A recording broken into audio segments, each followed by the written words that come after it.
कहा जाता है कि मन दुनिया की सबसे शक्तिशाली चीज है। अगर आप पूरे मन से किसी चीज को चाहें तो आप उसे जरूर हासिल कर लेंगे, ऐसा दुनिया के ज्यादातर महापुरुष कहते हैं। लेकिन अगर यह बात सच है तो जो हम अपने मन से चाहते हैं वो हमें हासिल क्यों नहीं होता? क्योंकि कोई भी व्यक्ति अपने लिए दुख तो नहीं चाहेगा, लेकिन फिर भी ज्यादातर लोग रहते तो दुखी ही हैं। भला दुनिया का ऐसा कौन सा व्यक्ति है जो अपने मन से यह चाहेगा कि मैं असफल रहूं, गरीब रहूं या फिर दुखी रहूं? सोचने की बात है। तो फिर यहाँ दो बातें निकल कर आती हैं। पहले, या तो वो महान पुरुष गलत है जिन्होंने यह बात कही कि सच्चे मन से चाही गई चीज हासिल हो जाती है, या फिर हम गलत हैं। दोस्तों, आज जो कहानी मैं आपको सुनाने जा रही हूँ उससे आपको समझ में आ जाएगा कि अपने मन से कोई भी काम कैसे करवाया जाता है, मन की शक्ति के द्वारा कोई भी चीज कैसे हासिल की जाती है, और मन में किसी भी चीज के सही बीज कैसे बोए जाते हैं। और इसके साथ ही आप ये भी जानेंगे कि आकर्षण का नियम यानी लॉ ऑफ अट्रैक्शन कैसे काम करता है। एक बार की बात है, एक आदमी के जीवन में सिर्फ दुख ही दुख थे। वह जो काम करता उसमें उसे असफलता ही हाथ लगती। वह घर में रहता तो घर में हर समय झंझट और कोहराम मचा रहता। वह किसी से मदद मांगता तो कोई भी उसकी मदद करने को तैयार नहीं। चारों तरफ से हताशा और निराशा ही उसके हाथ लग रही थी। उसे ऐसा लग रहा था जैसे चारों तरफ से दुखों का पहाड़ उस पर टूट पड़ा हो। उसे समझ नहीं आ रहा था कि मैं इन दुखों से कैसे पार हूँ। वह दिन रात बस यही सोचता रहता कि मैं अपने इन दुखों से छुटकारा कैसे पा सकता हूँ। इसी कारण से वह रात में ठीक से सो भी नहीं पाता था। उसकी आंखों के नीचे बड़े बड़े काले घेर बन गए और बाल भी झड़ने लगे थे। हर समय चिंता करने की वजह से उसका स्वभाव काफी चिड़चिड़ा और शरीर बहुत कमजोर हो गया था। कभी कभी तो उसके मन में आत्महत्या करने के विचार भी आते थे, लेकिन अपने परिवार के बारे में सोचकर वह यह कदम नहीं उठा पाता था। अपनी परेशानियों से वह इतना परेशान हो चुका था कि उसने एक दिन यह निर्णय किया कि वह अपने इन सभी दुखों से छुटकारा पाकर ही रहेगा, चाहे इसके लिए उसे कुछ भी करना पड़े, कितनी ही मेहनत करनी पड़ेगी वह करेगा, लेकिन अपने दुखों से छुटकारा पाकर ही रहेगा। इसी विचार के साथ एक दिन उसने अपने एक मित्र से पूछा कि मैं अपने जीवन को खुशहाल कैसे बना सकता हूँ। उसके मित्र ने सुझाव दिया कि तुम किसी बाबा के पास जाओ। बाबाओं के पास ऐसा मंत्र होता है जिससे सारे दुख खत्म हो जाते हैं और जीवन खुशियों से भर जाता है। वह धन संपदा भी हासिल हो जाती है। बस तुम किसी ऐसे बाबा को ढूंढ लो और तुम्हारा काम हो जाएगा।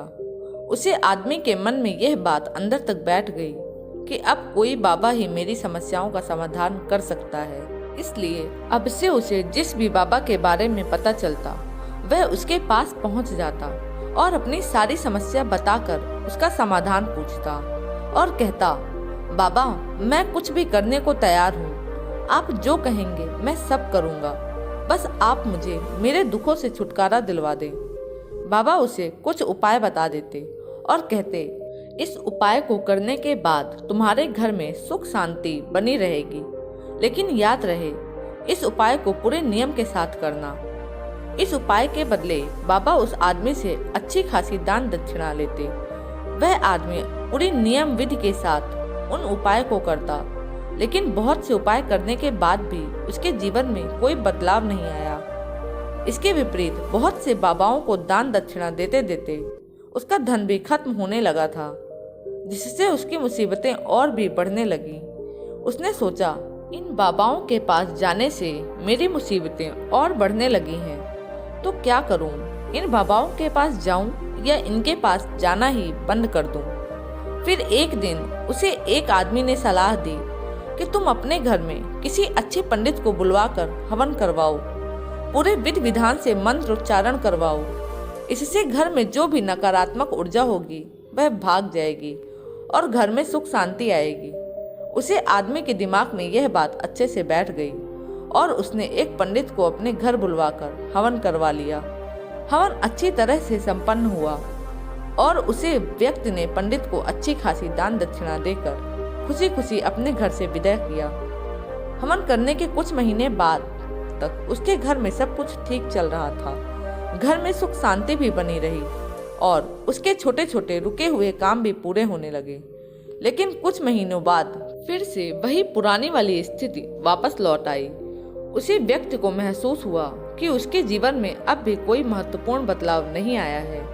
अब वह आदमी पूरी तरह से दुखी हो गया, पहले से भी ज्यादा परेशान रहने लगा। अब तो उसे लग रहा था कि मेरे जीवन से दुख कभी खत्म ही नहीं होंगे। यही सब सोच सोच कर उसका हाल बुरा हो गया था। फिर एक दिन उसे अपने मित्र से एक ऐसे बाबा के बारे में पता चला जो समाधान बताने के बदले कोई दान दक्षिणा नहीं रखते। उसे व्यक्ति ने सोचा, यह बाबा तो दूसरे बाबाओं से अलग हैं, क्योंकि यह तो कोई दान दक्षिणा ही नहीं लेते, और अगर यह कोई दान दक्षिणा नहीं लेते तो जरूर ये कोई सिद्धि बाबा ही होंगे। यही सोचकर वह उस बाबा के पास पहुंच जाता है। वहां पहुंचकर वह देखा कि बाबा ध्यान कर रहे हैं, इसलिए वे वहीं चुपचाप बैठकर बाबा के ध्यान से बाहर निकलने का इंतजार करने लगता है। थोड़ी ही देर में बाबा की आंखें खुलती हैं और वो अपने सामने एक दुखी और परेशान व्यक्ति को बैठा पाते हैं। व्यक्ति की शारीरिक और मानसिक हालत को देखकर बाबा को यह समझते देर नहीं लगी कि यह व्यक्ति अपने जीवन से कितना परेशान है। बाबा ने उसे संबोधित करते हुए कहा, बच्चा, बाबा के पास कौन सी समस्या लेकर आए हो? किस बात से परेशान हो तुम? उस व्यक्ति ने कहा, बाबा, मैं अपने जीवन के दुखों से बहुत ज्यादा परेशान हूँ। मैंने अपने दुखों को कम करने का बहुत प्रयास किया। हर वो काम किया जो किसी बाबा ने मुझे करने को कहा, हर वो तरकीब अपनाई जो किसी व्यक्ति ने मुझे कही, लेकिन मेरे जीवन के दुखों में कोई कमी नहीं आई। इसके विपरीत मेरे दुखों में और बढ़ोतरी हो गई। बाबा, मुझे समझ नहीं आ रहा कि मैं क्या करूं। कभी कभी तो लगता है कि आत्महत्या कर लूं, लेकिन अपने परिवार के बारे में सोचकर यह कदम नहीं उठाता। बाबा, मैंने आपके बारे में बहुत सुना है और बहुत उम्मीद के साथ आपके पास आया हूँ।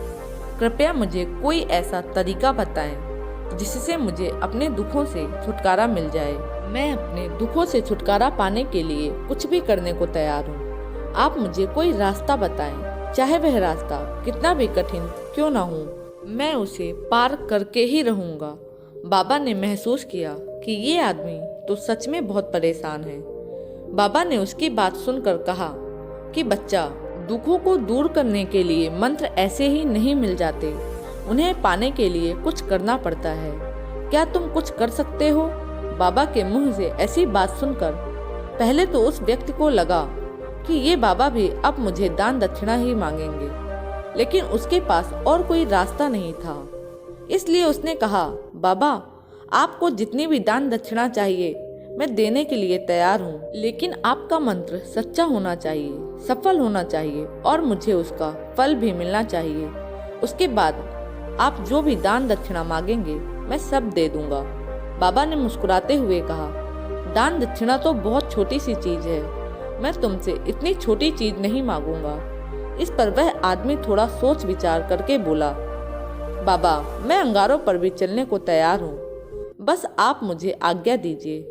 बाबा फिर मुस्कुराए और बोले, अंगारों पर चलने जैसे छोटे और तुच्छ काम भी मैं तुमसे नहीं करवाने वाला। मैं जो तुमसे करवाने वाला हूँ वह एक बहुत कठिन मंत्र है। क्या तुम उसे पूरा कर पाओगे? उस आदमी ने कहा, बाबा, आप मुझे बताइए तो सही कि करना क्या है, मैं कुछ भी करने को तैयार हूँ। तब बाबा ने कहा, जब तुम यहाँ से अपने घर वापस जाओ तो रास्ते भर अपने मन में यह दोहराते हुए जाना कि मैं सुखी हूँ, मैं सुखी हूँ, मैं सुखी हूँ। बार बार अपने मन में इसी मंत्र को दोहराना, लेकिन याद रहे यह मंत्र जुबान में नहीं आना चाहिए, सिर्फ मन में ही इसे दोहराना है। जब तुम यहाँ से अपने घर वापस जाओ तो रास्ते भर अपने मन में यह दोहराते हुए जाना कि मैं सुखी हूँ, मैं सुखी हूँ, मैं सुखी हूँ। बार बार अपने मन में इसी मंत्र को दोहराना, लेकिन याद रहे यह मंत्र जुबान में नहीं आना चाहिए, सिर्फ मन में ही इसे दोहराना है। यह सुन वह व्यक्ति बोला, बाबा, बस इतनी सी बात, यह काम तो मैं चुटकी बजाते ही कर लूंगा। लेकिन इन शब्दों को दोहराने से होगा क्या? बाबा ने कहा, बस तुम इस मंत्र को पूरा करो। वैसे भी तुमने कई बाबाओं के मंत्र किए हैं, तो इस मंत्र को भी करके देखो।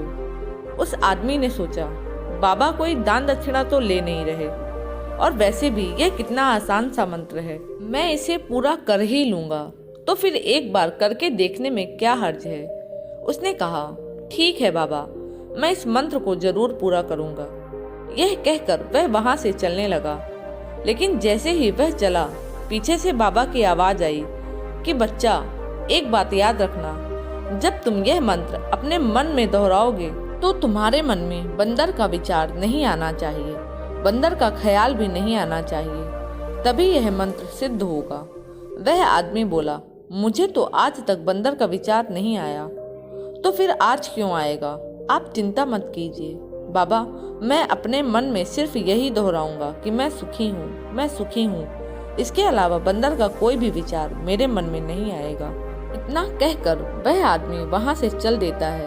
अपने मन में मैं सुखी हूँ, मैं सुखी हूँ यह दोहराता हुआ कुछ ही दूर चला था कि उसके मन में अचानक ही बंदर का विचार आ गया। बंदर का विचार आया और चला भी गया। वह आदमी सोचने लगा, आज तक तो मेरे मन में बंदर का कोई विचार नहीं आया, फिर आज ही क्यों बंदर का विचार आया? ऐसा सोचते हुए उसने उस बंदर के विचार को ही पकड़ लिया। वह बंदर के बारे में ही सोचने लगा। वह भूल गया कि वह तो मंत्र दोहरा रहा था। जब थोड़ी देर बाद उसे याद आया तो वो फिर वही मंत्र दोहराने लगा जो बाबा ने उसे बताया था कि मैं सुखी हूँ, मैं सुखी हूँ। लेकिन कुछ ही दूर चलने के बाद उस रास्ते में अचानक एक बंदर दिखाई पड़ा और उसके मन में फिर से बंदर का विचार आ गया। वह इस बंदर के विचार को अपने मन से बाहर निकालने का प्रयास करने लगा। वह प्रयास करने लगा कि उसके मन में बंदर का कोई विचार न आए। वह अपने विचारों से ही लड़ने लगा और इसी उधेड़-बुन के साथ वह घर पहुंचा। घर पहुंचने के बाद उसने अपनी पत्नी से कहा कि ए बंदरिया, मुझे खाने में बंदर परोस दो।